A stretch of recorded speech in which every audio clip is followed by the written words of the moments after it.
yourself. So these here can be anything you want to. If you literally say on this, and it's a true vision of you, I would love to live paycheck to paycheck, that is fine. That is totally fine. You can say that. And it has to be true. You have to be very true about it, but really, really think about that and give yourself intentionality. And this is the intentionality that builds our lives often. Certainly, those that love the Lord, you involve the Lord. Lord, what is your vision for my future? You can engage that, and He's going to, not only that, He has given you a vision for your future. Something I shared in that group was something that, going back to, and you see it biblically, is that often the Lord showed a vision to people of what the end was. Like, hey, I'm going to send you Abraham to this land, and you're going to have all this. Or, Joseph, you're going to be the ruler over all your people. But He doesn't show us that middle ground. He does the same thing in the New Testament. He gives the parable of the talents. So it says this, the kingdom of heaven is like this. This guy comes, and like a ruler comes, and he gives one person 1 talent, 5 talents, or 2 talents and 5 talents, I don't remember what it was. And he goes into a far country. So when he goes into the far country, it's complete silence. Complete silence. They don't know anything about him. They don't know what he's doing. They don't know anything about him. And he's gone for a very long period of time. And then he comes back and he goes, hey, did you make my money produce? Or did you make my talent produce? Or whatever. And the guy with 2 doubled it. The guy with 5 doubled it. He's like, bravo, great job. You know, you took it out. And the guy with 1 was like, I didn't know what to do. So I just buried it. Didn't do anything. And was very upset. The ruler was very upset with him and took the 1 talent that he had and gave it to the guy that had 10, because obviously he was faithful as much, so he's going to get the extra. And he was basically saying, this is a big problem. Like, and I think the Lord often does that in my life. I've certainly experienced that in life. Is He gives me a vision. He gives me something to do. But He doesn't often tell me in the middle ground, like every day, what to do. But I know that I'm required to do something with this talent. I know that I'm required to do something with this gift He's given me, or this desire He's given me. We need to intentionally make it produce. And in the end, we come back and say, Lord, I tried this and I failed at it. I didn't always do it right. But you know what? I made it produce. I did something with it. It's like, that's great. You're faithful with little. Now you can have much, the Bible even says. So certainly a biblical tone to this. So the Lord has given you, and you have talents and gifts in your lives that are immense, that are powerful, that can do unbelievable things. It's just that we have no goal, really, sort of. Kind of. I feel that. I certainly didn't in my life.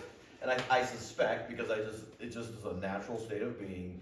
We grow up, we have no idea what we're doing. We're not intentional about anything other than comfort. We're always intentional about comfort. Comfort is number 1 to all of us. Short-term goals. Very short-term goals. Very short-term. And comfort absolutely guarantees death. Comfort will kill you all day long. Comfort, everything dies in comfort. When you're buried in the ground and the seed dies, then it produces fruit. Then you dump manure on it. Then you trim the branches off that grew because you're trying to get it to produce fruit. Then you throw away the fruit for the first couple of years. This is a book that I read. And then, once it gets fruit, you're like, oh my gosh, look at this fruit. And you take it off and you crush it. Then 90% of it gets wasted. And then it gets filtered, and just the good stuff gets put in a bottle and made into wine. And then it gets set in a dark corner of a shelf, eventually to be drank by a king, right? So your life is a series of those things. You have a seed, you're like, oh my gosh, look at me, I could be this amazing fruit. But all the between is tough and hard, and we don't always know that. And having intentional vision keeps us from becoming bitter. It helps us realize that life is tough. Things come at us. Things are hard. It's going to be okay. We're going to come out as wine if we keep our hearts right and we don't take bitterness, and we're intentional about what we do. So use the hard things as fuel and fertilizer to grow. Make it part of it. So anyway, once you get done with that, have your goals down here, kind of make a couple of statements. When I imagine success, I see myself doing X, Y, and Z. I hear, certain things. I feel certain things. That one isn't as important. The next one is an example is a personal vision statement. And if you look back at the core values section, what was my core values?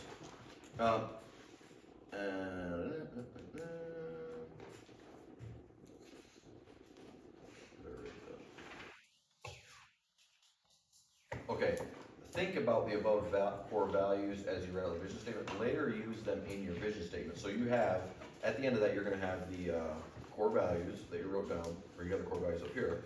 You're going to use those later in your vision statement. So personal vision statement. So this is an example of it that somebody gave me. So integrity might be, so in the example you see integrity, you see community, you see compassionate, you see elevate, right? There might be other ones in there. Make basically a statement that talks about the visions you wrote out, so just like a paragraph or two.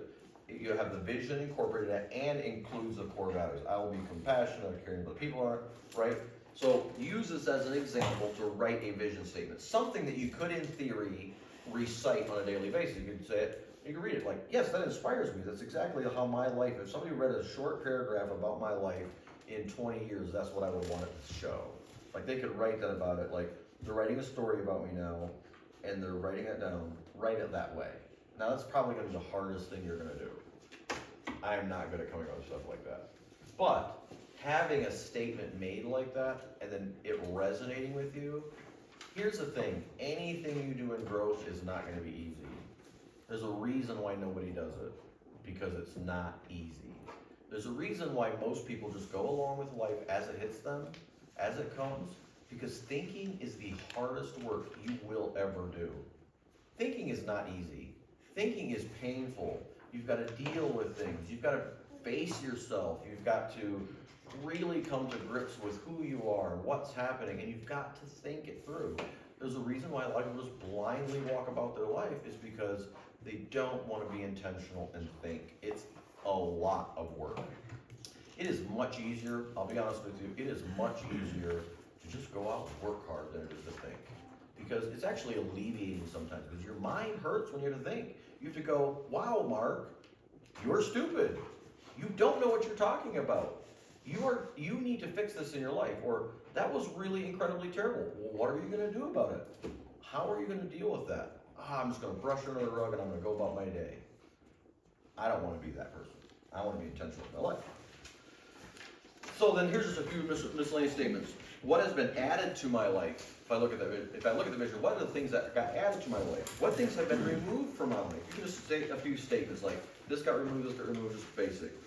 What would daily life look at this point? Am I sipping margaritas on the beach every day? What does it look like? How will I know if I've achieved success? Just a few statements. This is going to happen, this is going to happen, this is going to happen, or I see this. And then there's a couple books there to read. As a Man Thinketh, which you guys had. And then what's going to happen kind of throughout the rest of this, and I'm actually incorporating it into all of our businesses, is that nobody has a real standard way of dealing with problems, challenges, or opportunities. Nobody has a standard way of doing that. So when I was studying kind of this, I was like, what all do I want to really emphasize in the vision stuff? I started looking at some books, recommendation books on vision. And one of the books that was elevated was Start with the Vision. So I read the book and I was like, oh my word, it just totally changed how I thought about how to solve problems, how to do things.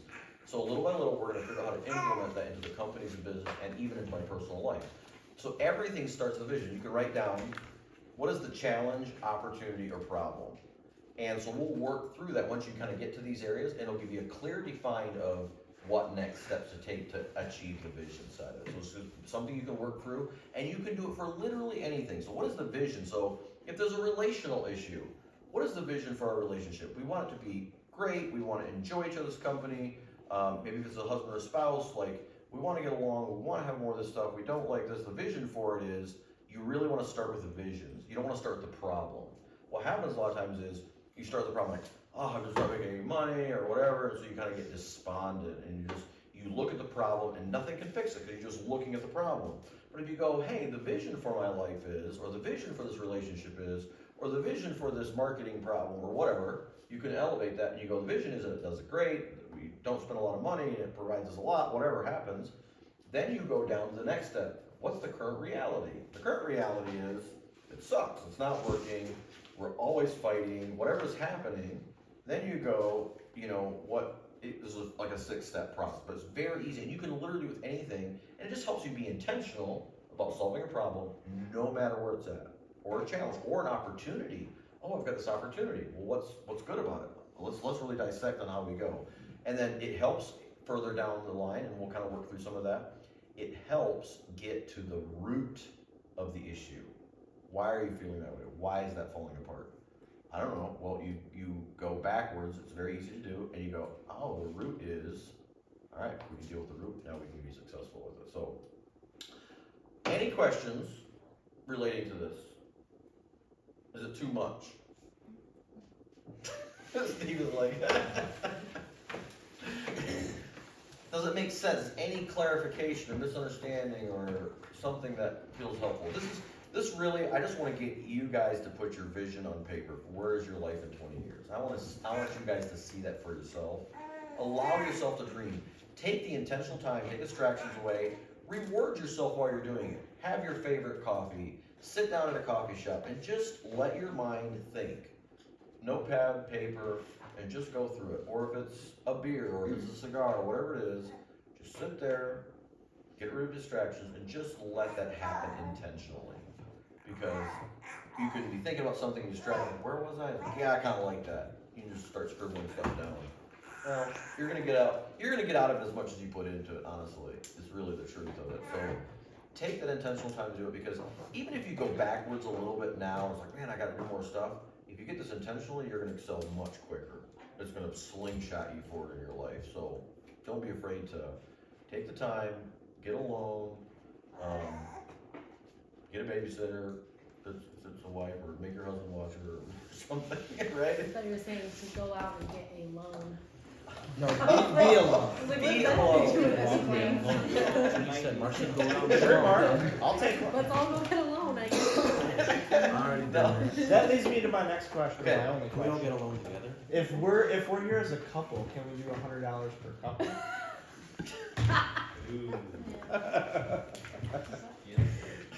Cheapskate. You get out what you put in. There you go. Listen, We're already having to pay for babies.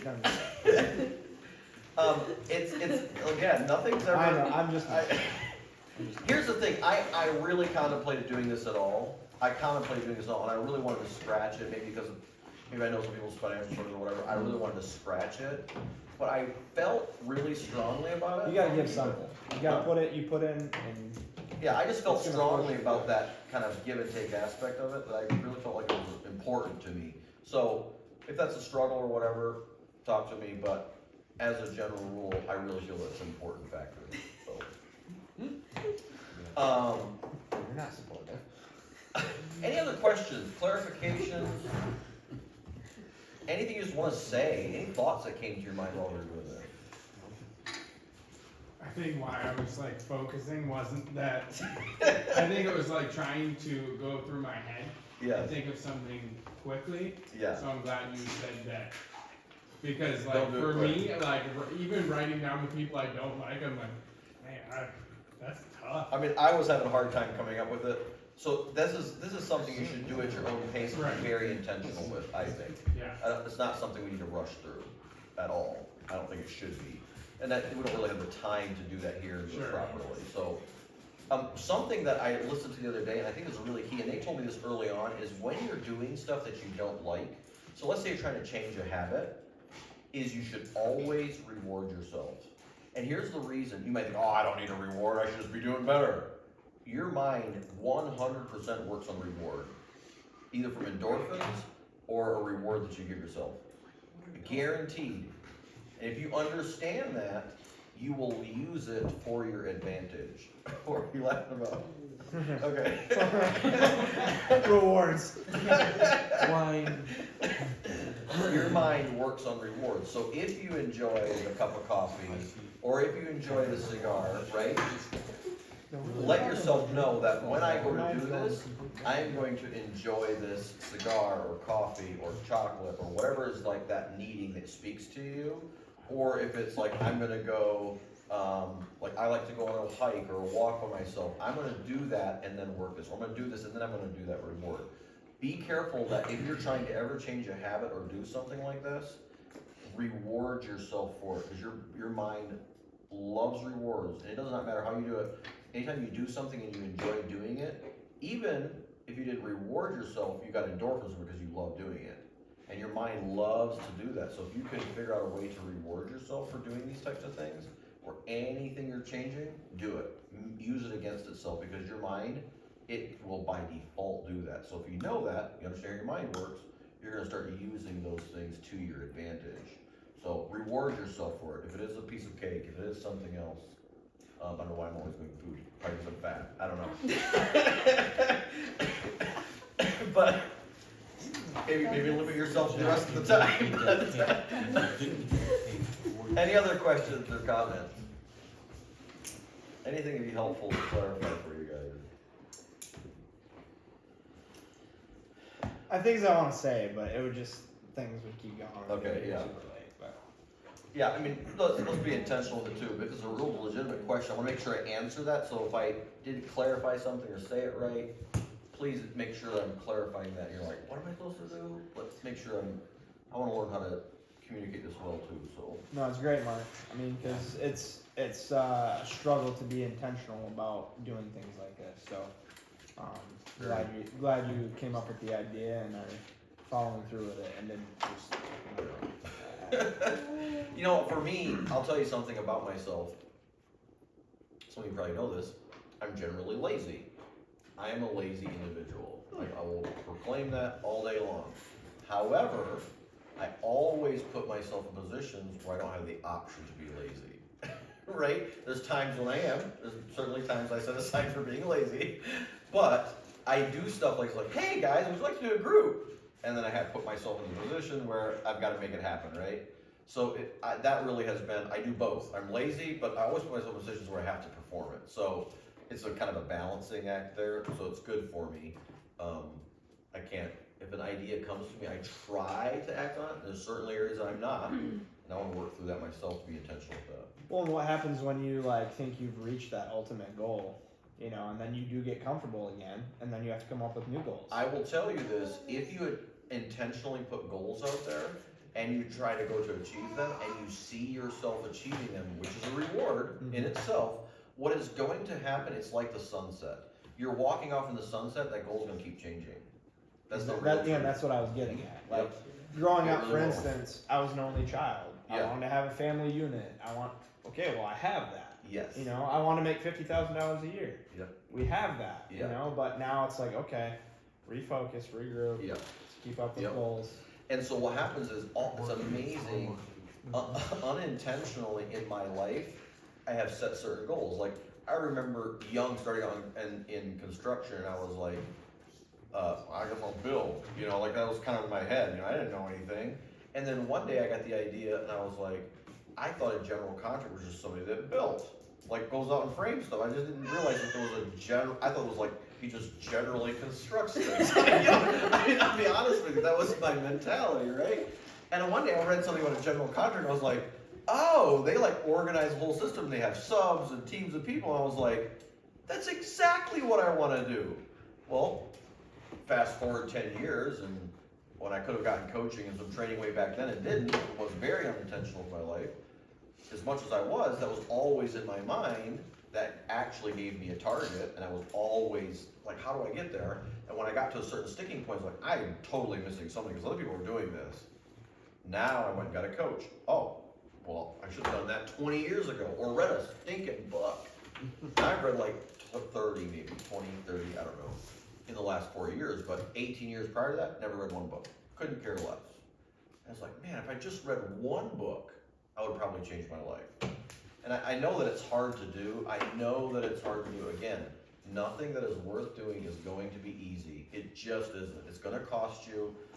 But what we do is we get busy doing the everyday things and the things that are emergencies and that need to be done right now. If you took the intentionality to set aside, did you know that if you would spend 18 minutes a day throughout the year doing something very specific, at the end of the year, you put 100 hours, it's called the rule of 100. If you spend 100 hours understanding or learning something, you will be ahead of 95% of the people that know that category of thing. If you spend 100 hours doing it. So if you're intentionally reading books about business, or if you're intentionally reading books about engineering or jet propulsion, let's say those things are interest to you, and you would spend 18 minutes a day researching and learning that particular thing, in 100 hours, you will know that more than 95% of the people in that field of thing. It's incredible, but we misunderstand the intentionality of a few 18 minutes a day being intentional about a very specific goal. And in a year's time, it can revolutionize. Yeah, they went to school for it, but maybe they half-heartedly did it. That's why you'll be so much ahead of it, because you're intentionally researching it. So it really is just, everything is a mind shift, a focus of how we think, how we act, and go, this is totally achievable. Just because past experiences did that to me, it's because you were being unintentional about your life, and so therefore it happened.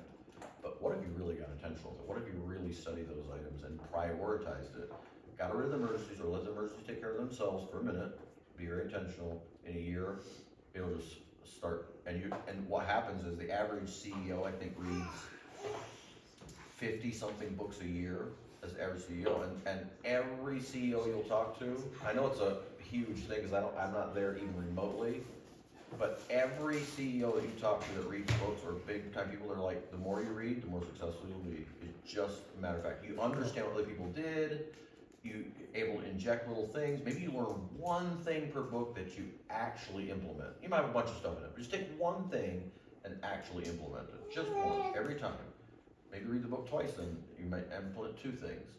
You don't have to achieve all the things overnight, but you have to have a vision, and you just slowly start putting it into practice. But we'll deal with the practice and putting it into action next. So, sorry, Good stuff. time to be done. People need bed. I guess it's only 7:30. Hey, you guys should eat a lot more snacks. Dinner. We paid for them. No, I'm just kidding. Yes, eat them. Take them home. If you can bring the money next time, we'll collect it then. Don't worry about it tonight. And then, or if you don't want to show up because it's too expensive, that's fine too. You can Go hang out for with next Jason. month. Go hang out with Jason. Listen, we may make jokes. It's true. People are in their situation in life, that is totally okay, right? We love And Jason. We love to. We love it. And not like that. Here's the benefit you guys get out of that is maybe you can start elevating other people around you, right? Like our goal as people, or our responsibility as people, is to take the people around us and add value to them. The more value you add, and that really comes from learning, honestly. When you understand, it starts feeding that value back. All of a sudden, you just become valuable because you're adding value to people. And it may be just the things you learn, or how you work, or how you implement things, or you might learn something new in your field.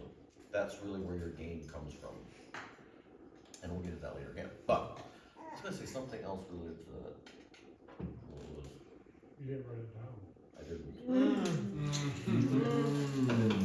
Good point. I can't write that fast. I'll be honest, part of the reason why my writing is so sloppy, I know what I was gonna write, is I'm thinking so fast I was that I gonna say can't that. keep up, and I was like, forget it. Get a dictaphone. I didn't. You know, one day I was Videotape driving. yourself. One day I was Thinking. one day I was driving, and this thought came to me. I was like, this is so profound.